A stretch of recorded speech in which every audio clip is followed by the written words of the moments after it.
Okay. Hey, I see the blue live. Let me just make sure that we're actually on now. Sorry, guys, if you're just joining us, we have had some tech issues. Unfortunately, that is the nature of live shows where we're doing it in our bathrooms. Right? For sure. Okay, wait. Are we live or not? It says we're live, but there we go. Okay, there we are. Okay. We're on. Yeah, I was wondering, like, I can almost talk tonight, almost. No, I was like, I wonder if like the goats got into trouble because I know you just got home, so I was wondering like if something had happened. No, we made perfect timing. And I mean, we got home and everything, had supper. And then I got on the computer, uploaded the computer, and everything just kind of froze up. And I'm like, and then it was taking forever for it to get going. And before I knew it, it was 5 after 6. And I'm like, Yeah, great. I know that's no big deal. We're here now. Sorry, guys, we're late. We had tech issues.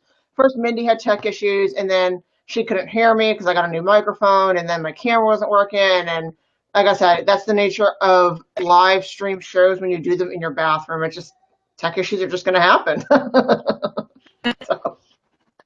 So thank you guys for joining us rather late for a Cluckin Good Time where Mindy and I talk about all things chickens and homesteading. I am Matt Van Eidert of the blog Frugal Chicken, and I am here with my beautiful co-host, Mindy Young of Farm Fit Living. Hi, Mindy. How are you? How was your Thanksgiving? It was good. We ate a lot of food, and then we built a lot of fence too. So that was a lot of fun. Yeah. But you said it was like a 3-hour drive home. Oh, I wanted to show this to you. This is what I was going to use if you were late and if you didn't show up and you got stuck in traffic. I was going to use this witch thing that we got for Halloween. This was going to be like my fake Mindy. So you're lucky because I was actually going to use, and I was like, this takes less effort. So. That girl has red hair though. You're breaking up just a little bit. Is your internet kind of funky tonight? It's like really windy here in Kansas, you know. Yeah, that makes sense. Well, we're listening to Robotic Mindy tonight. Hopefully I sound okay. Do I sound okay? Yeah. Okay. Yeah, you were breaking up just a little bit too, but that's because Larry's on the internet and he refuses to get off playing video games. So I have my phone here, and if it gets bad, I'm going to text him and like, guys, look at my phone. It's totally cracked, but it still works, so I don't care. So how has your week been besides Thanksgiving? It's been like crazy here. We put all of our rabbits in our greenhouses. To keep them warm?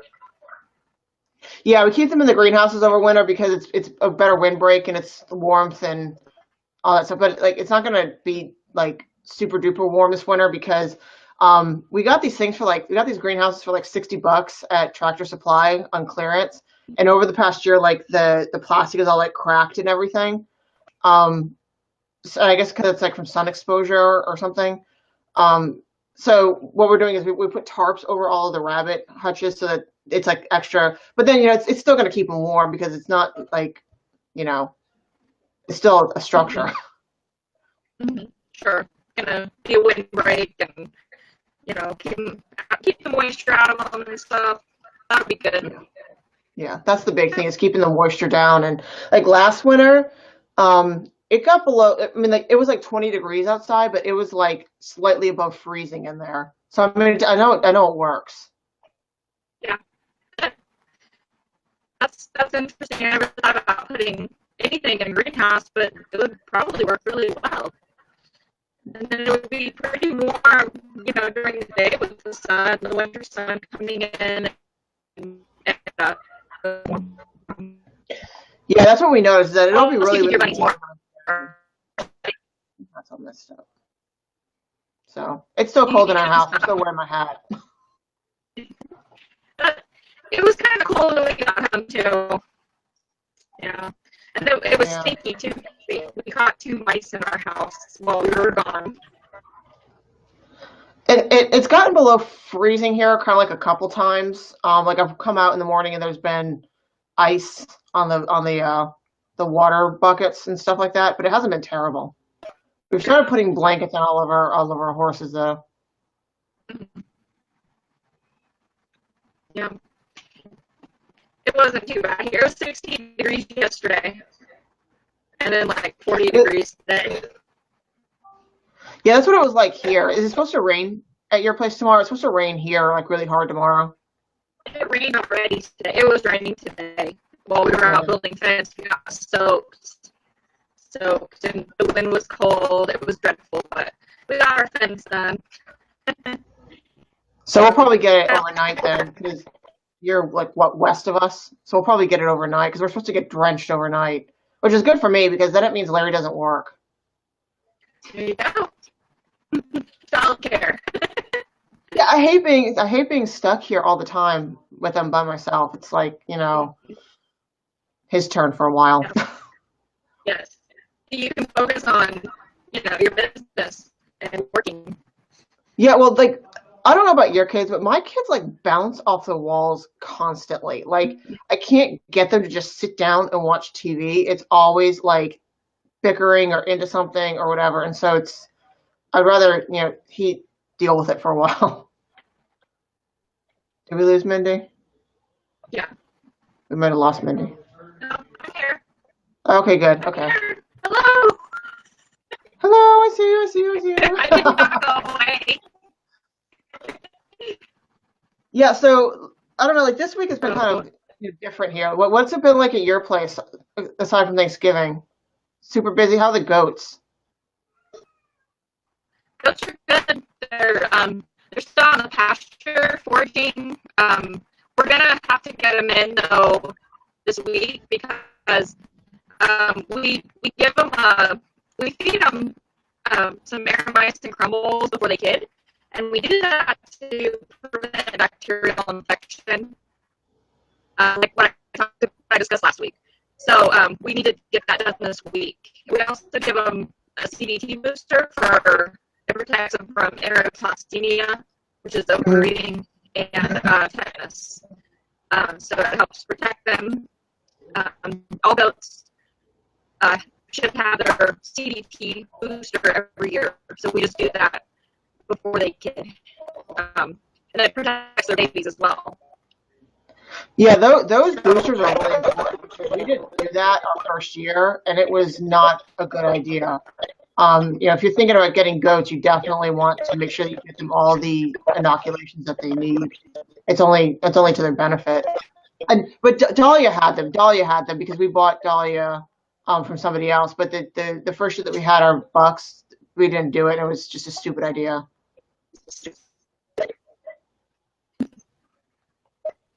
Yeah. Yeah, so that's the goats. Goats are doing good. The chickens. My chickens, we talked about free ranging them last week. Well, Yeah. this week I realized that I had some missing. And I did find 2. I found 2 of them. But Oh, that's what the you other messaged me one, about. yes, I did. It's Did you like, find the oh, third one? no. We think it's gone. If it didn't come back the other night. So they're back in their pen, and I'm gonna have to just build some little portable fence in the backyard there, so they'll just stay in the backyard. Yeah, for you guys at home, Mindy messaged me like halfway through the week and said, I guess something had happened where she was missing 3 chickens. And she's like, are they going to come back? And I was like, in my experience, they probably aren't. If they haven't come back fairly quickly, they're probably not going to. But it ended up she found 2 of them on her yard or on a property. So 2 of them are totally okay. Yeah,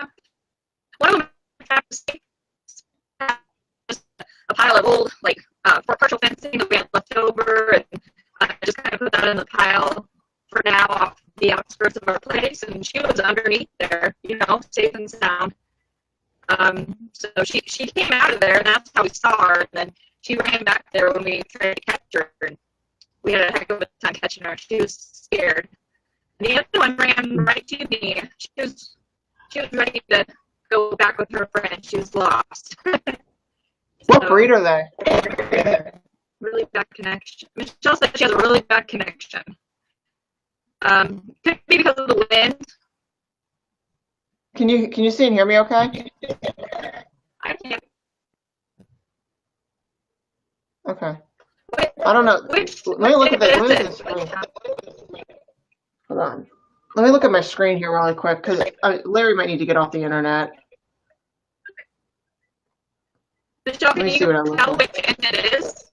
Which end it is for sure? If it's any end. See, I look okay to me on here. So, anyways, sorry about that, guys. I just wanted to check.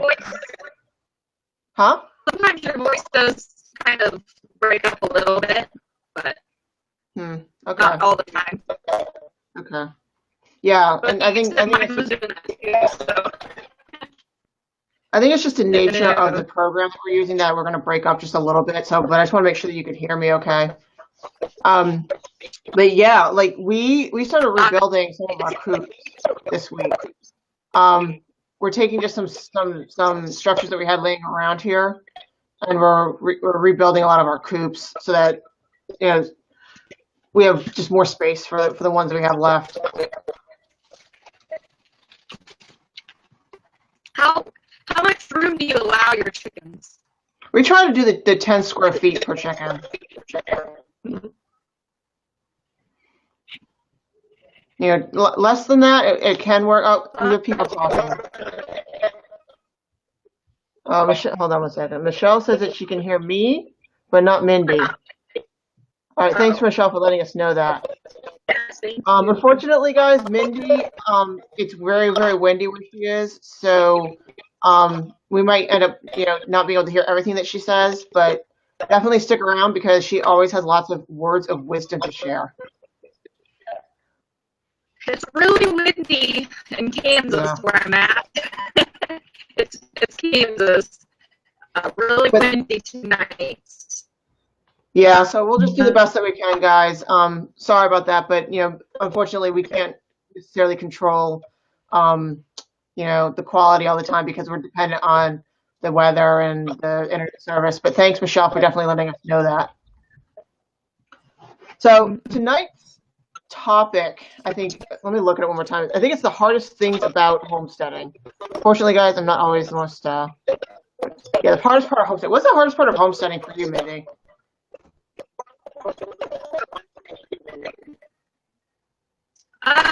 Probably dealing with the weather. In Kansas, there's a lot of ups and downs with the weather. Just you get a lot of tornadoes. 65, and not where we're at so much.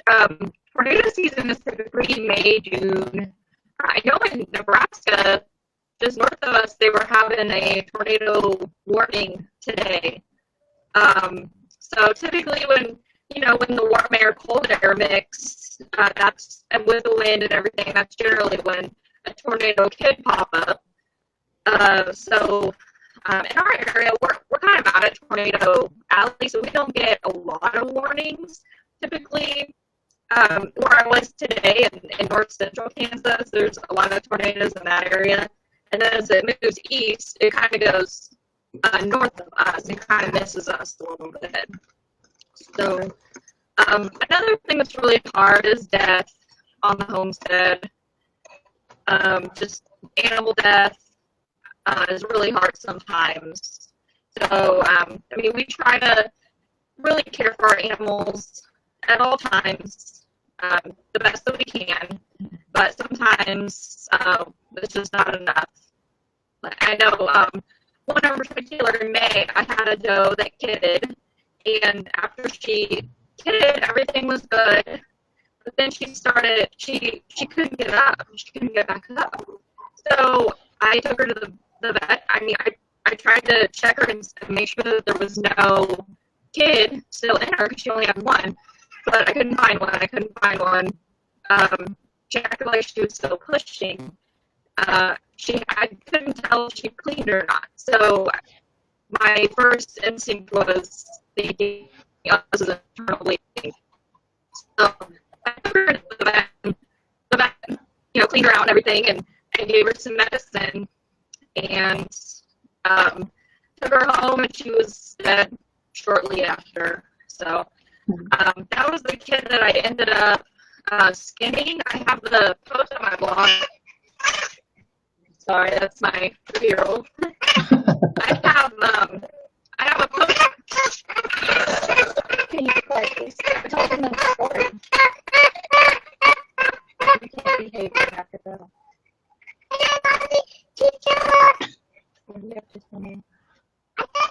See, I make Larry watch my kids while I do Well, this. in a minute you can, okay? I'm like ruthless about it. Well, I think my husband's still outside. Yeah, well, yeah. Well, and every so I have a post on my blog. every family dynamic is different. I tend to be very like Larry now.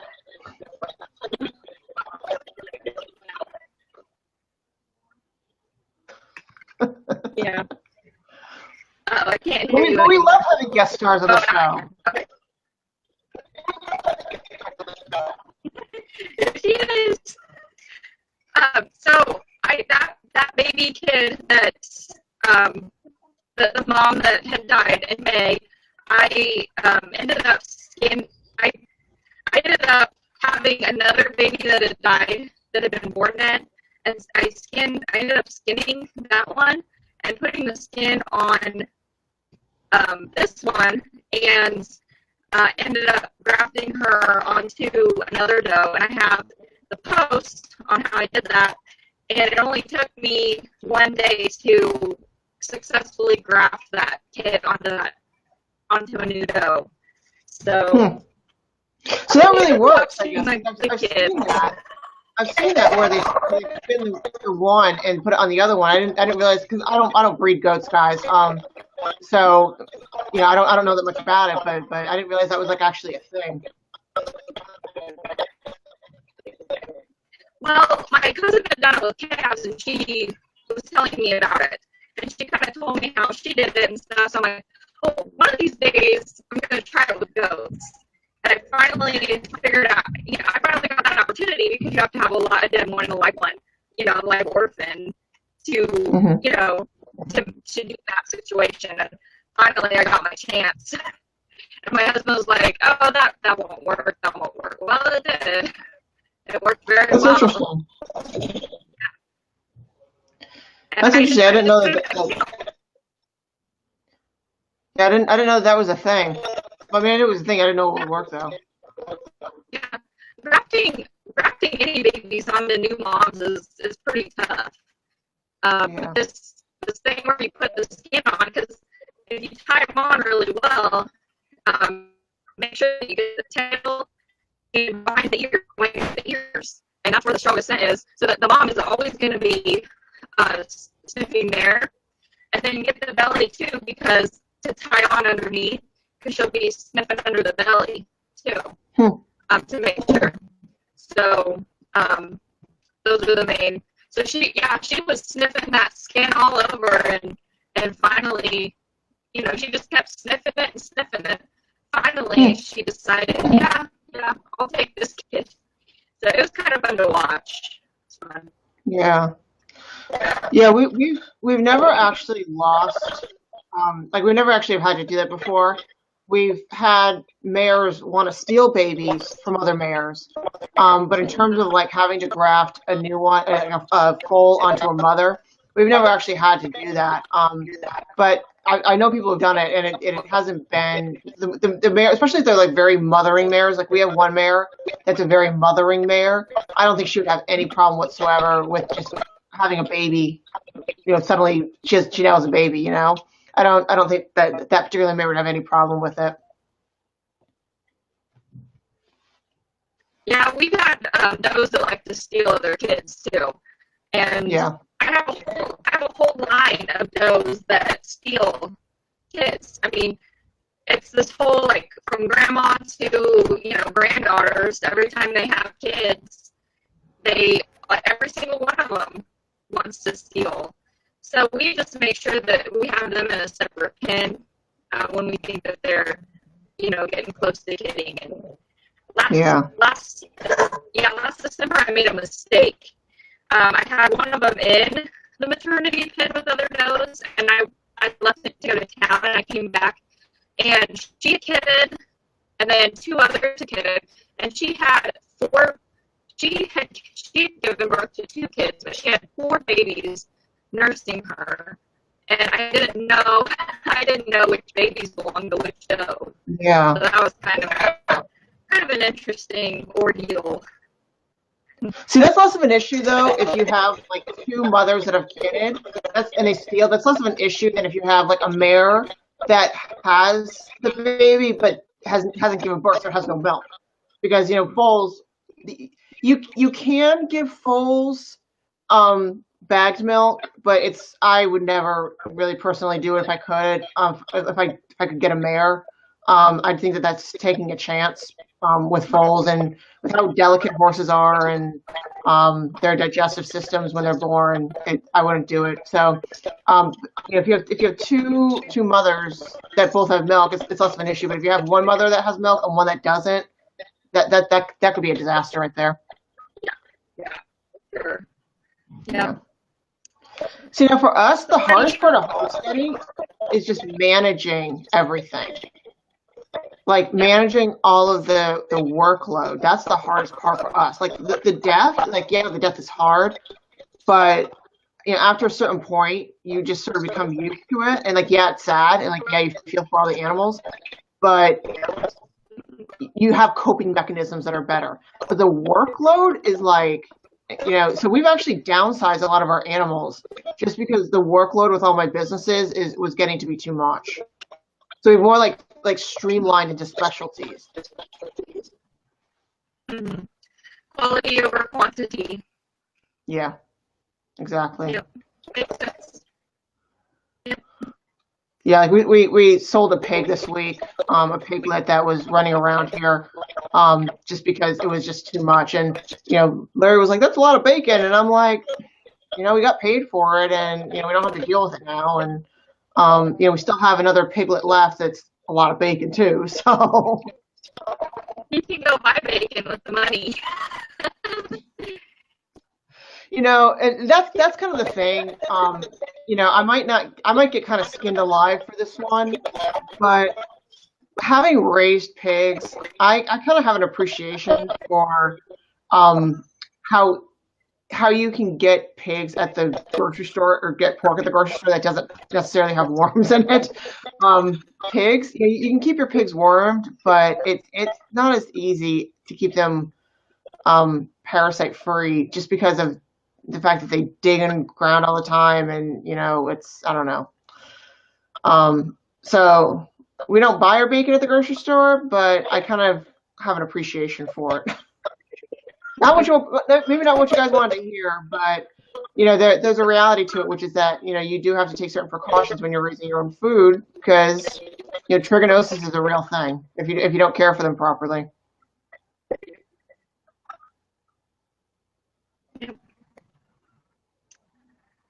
Yep.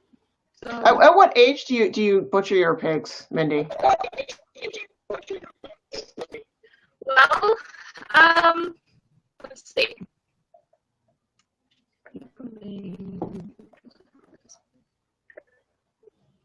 About 8 to 10 months. That's about the age that we have right now. So, yeah, because Larry was like, he wants to butcher them when they're bigger, 600 pounds, and I'm like, how are you gonna do that? How are you gonna do that, and how are you gonna store all that meat? Do it when they're 8 months old and they're a good size, and that's market weight. They're good size and it's a good amount of food, but it's not so much that you're like, how am I gonna even store all this? Mindy, there. Kind kind of breaking up a bit there, Mindy. There you go. We're back now. Okay. But yeah, so like when you butcher them So when they're like we 8 months, yeah, you get like a good 150 pounds of meat.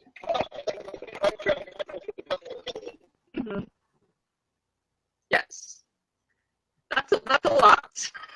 A lot of meat. Yeah. Yeah. Yeah. Well, And that's I feel one like reason it's gonna why be we about haven't. 300 pounds. Well, it's one reason we haven't graduated to like steers is because I'm like, yeah, we can take it to someone to butcher, but like, what are we gonna like? Where are we gonna store all that food? And I know that like you can sell half of it and all that other stuff, but that's not for me. Yeah,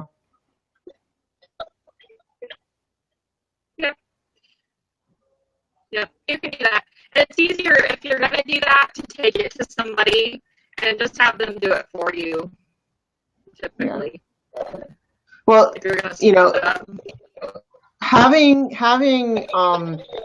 the experience of butchering pigs, I don't think I would want to take on a cow. I think it sounds, if you're used to doing it and you've done it for a long time, that's totally one thing. If you are not used to doing it, it sounds easier than it is. And it sounds easier to get it right the first time than it is, in my experience. Um, so, you know, it, when it comes to cattle, I probably would take it to somebody else, but I'm not really sure I would um, take it on. That's just me. But I mean, you do cattle, don't you? Yeah, we do. Yeah, Yeah. we have about 30 head of cattle that we cat out. And you do everything yourself? No, we take them to our local blocker plant and do Yeah. it. I mean, we could do it, but yeah, it's just easier to do it that way, and they do a really good job. It's just a family-owned blocker plant nearby, so we're helping them Yeah. out at the same Well, that's good. I mean, that's what community there. time. Yep. But the chickens are pretty easy though.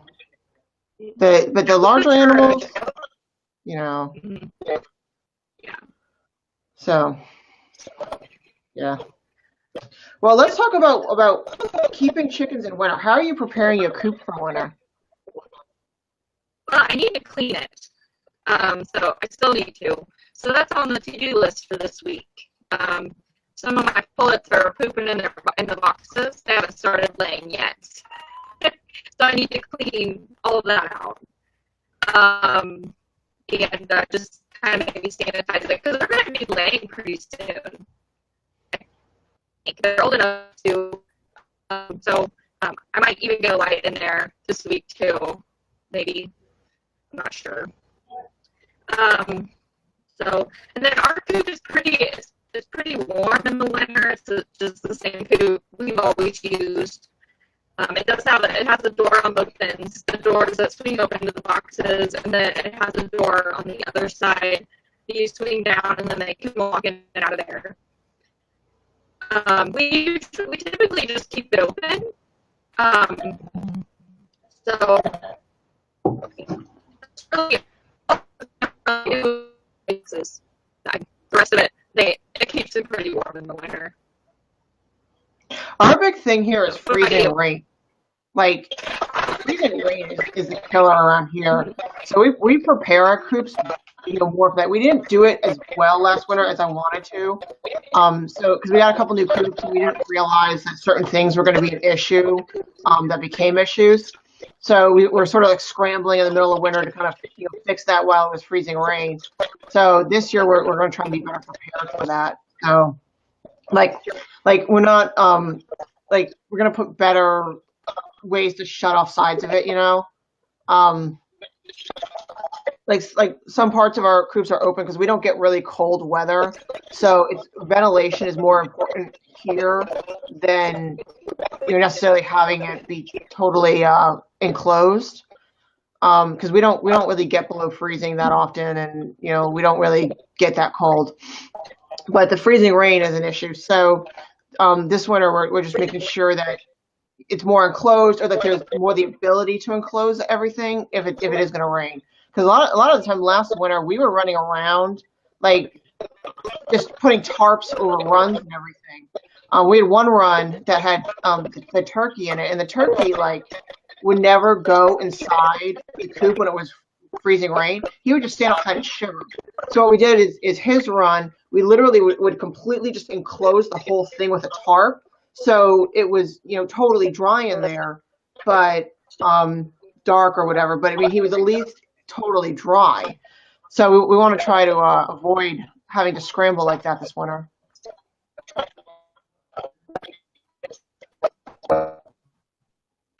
Yeah, preparation is key for sure. Yeah.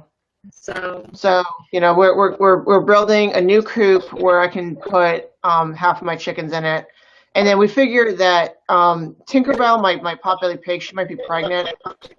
So we figure if she's pregnant, we can put her in the coop that we're building because it'll be big enough, and then with all of the body heat in there, it might be a little bit easier to keep the piglets alive.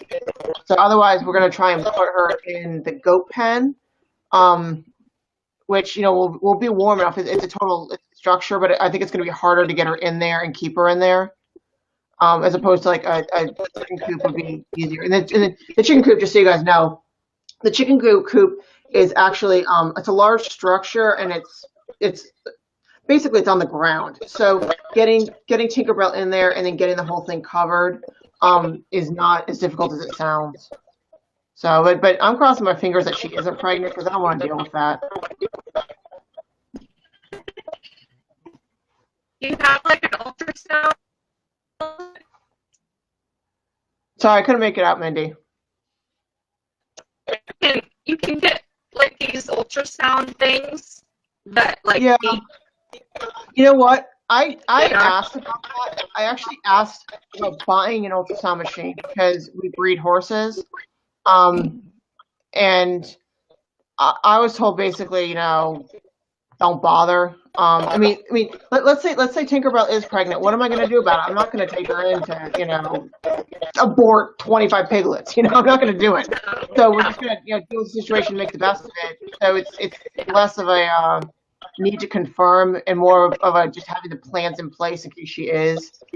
But yeah, I asked about buying ultrasound machines, and I was just basically told, don't do it. Yeah. Yeah. I don't use mine. That is Yeah. what I should. I just synchronize them. But Like the vets around here, I doubt they even have like rectal ultrasound machines for horses. So in case you guys don't know, when you ultrasound a horse, like you can't ultrasound them after a certain date because the foals are too big.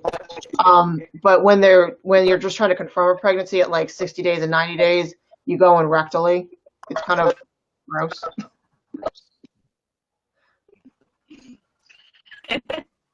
We talk about all sorts of yummy things on a Cluckin Good Time.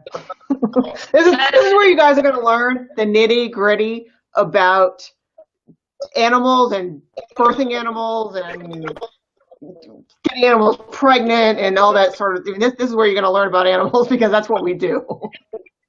Chickens, chickens are like nothing compared to mammals. It's insane. Like chickens, you put the eggs in the incubator, 21 days. You're crossing your fingers. have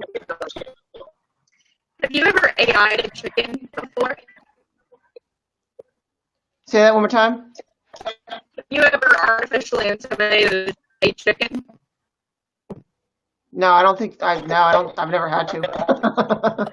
I've artificially inseminated a horse. Oh, it might end up artificially inseminating a pig. Yeah. Yeah.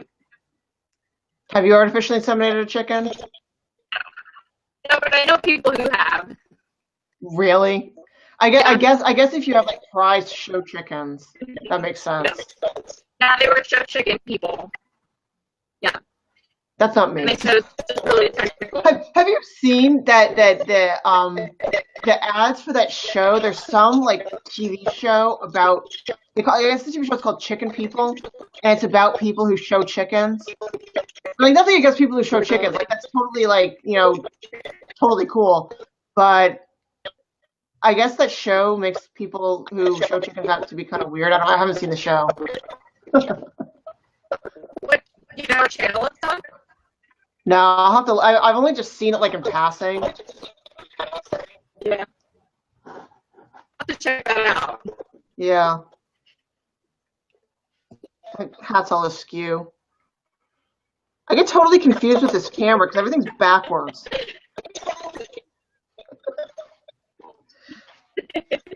But yeah, so we moved all of our rabbits into the greenhouse. That's our winter prep for our rabbits. Like I said, it doesn't get very cold here.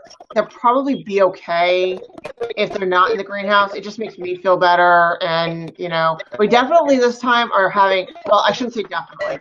We have some babies that we have to sex. Not babies, but they're like 6 months old. We have to sex them and start separating everybody out. But at this point in time, none of the rabbits are pregnant. That makes me very happy because I don't like dealing with baby bunnies in the cold weather. Then they're going to have to come inside the house, and so.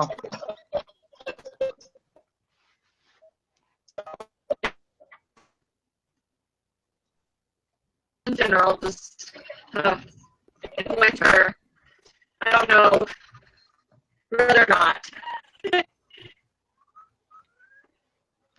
But yeah, so for the chicken coops, we're redoing some of our waterers and stuff to keep them in water when it gets cold and everything, when it starts to freeze the water and everything. So we're doing that, and then we never worry about feeders because we always have enough feeders. So. We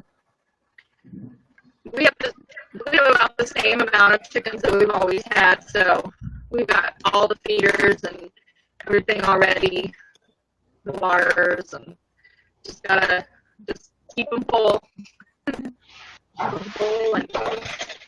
So did you have a chicken? Let's try one more time. I'm tired, man. Did you have turkey over Thanksgiving, or did you have chicken? We had chicken. Turkey and ham. And oh yeah, Larry came back with some ham from his mother's. I don't serve ham, so.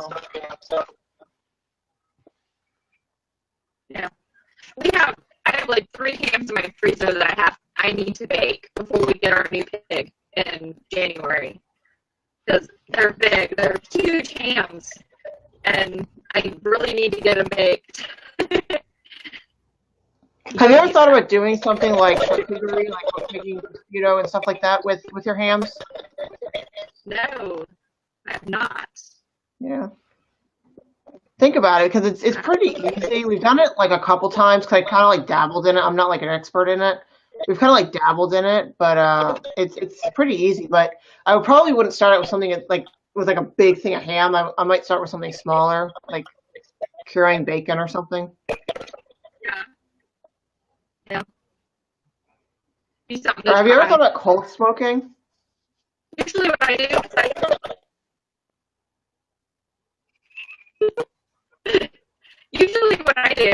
I just bake it in the oven until it's done. And then I put it back in the freezer again. Usually what I do. Yeah. It's easy. Yeah, we got to figure out what we're gonna do. We got to figure out what we're gonna harvest. I like the word harvest rather than butcher. It's like harvesting eggs, So, and you said you didn't have any chickens. Well, let's talk about something else. Though. What are you going to grow over winter? Are you going to grow anything over the winter besides animals? Well, we're going to have new baby goats and just new baby animals. Yeah. I don't have a greenhouse. I'm going to start some plants in my basement. But that's pretty much it. So we're going to plant some seeds in the basement, probably in January, and then, or maybe probably February, depending on what it is. And then we'll be ready to plant plants, out in the garden. See, I think I'm But gonna try and do microgreens this winter and like mushrooms. Have you ever thought about doing mushrooms? That's like interested me for a couple of years, and those kits are so expensive that I've kind of been like, but I think I'm gonna try it this winter. yeah, in your greenhouse, you do that in your greenhouse. Um, yeah, either in the greenhouse or just in the kitchen. Like I guess you can put because they need the dark. They like the dark, so I guess you can put mushrooms in like underneath your kitchen sink, and they'll still grow.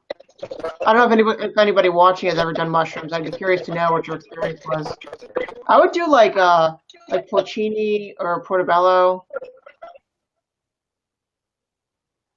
Portobello.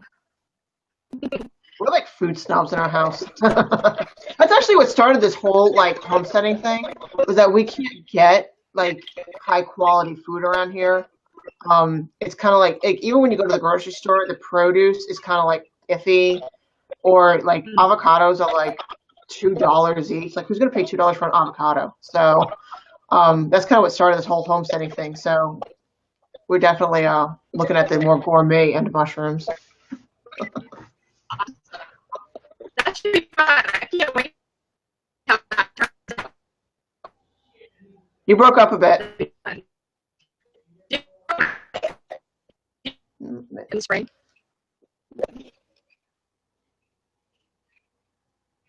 Indy's breaking up. Do you do you go mushroom hunting in the spring? No, no. We don't. You know, I'm like so jealous of those people who are able to forage from morels. We don't have those around here. And that's the only thing I would really kind of want to forage for. But I don't see in our area, like at least on our property, I don't see any that we can really harvest. You? We do, but we have to go like into the hills, into the bluffs of the river. That's Hmm. really where you find them.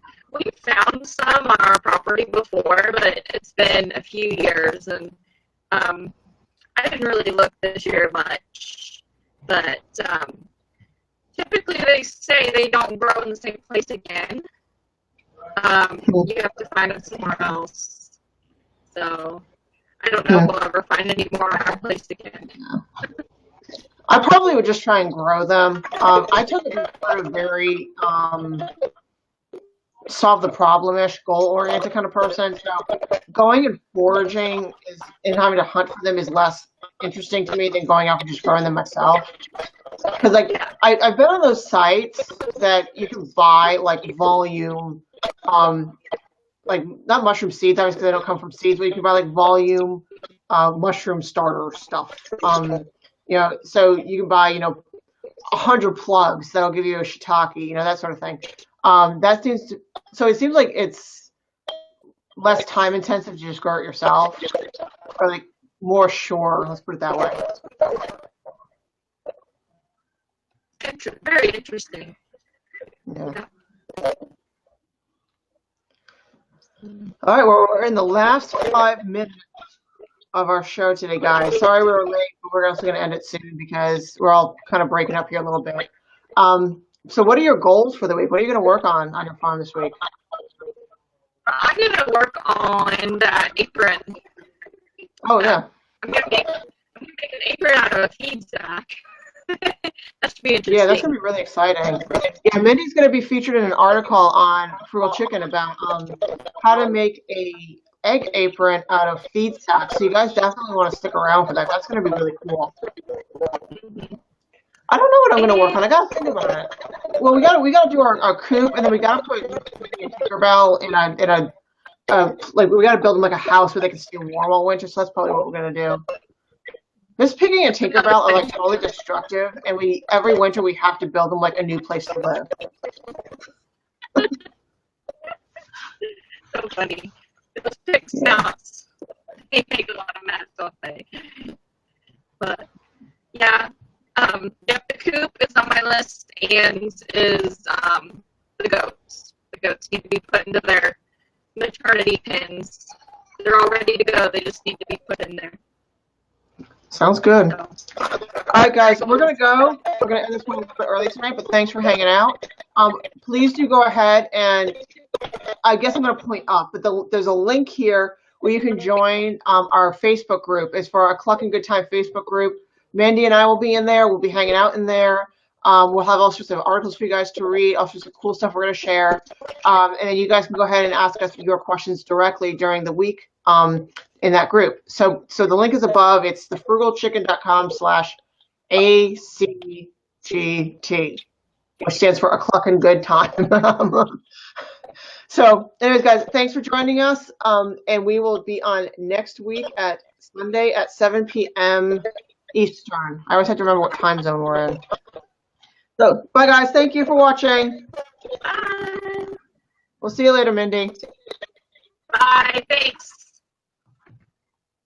All right, hold on one second.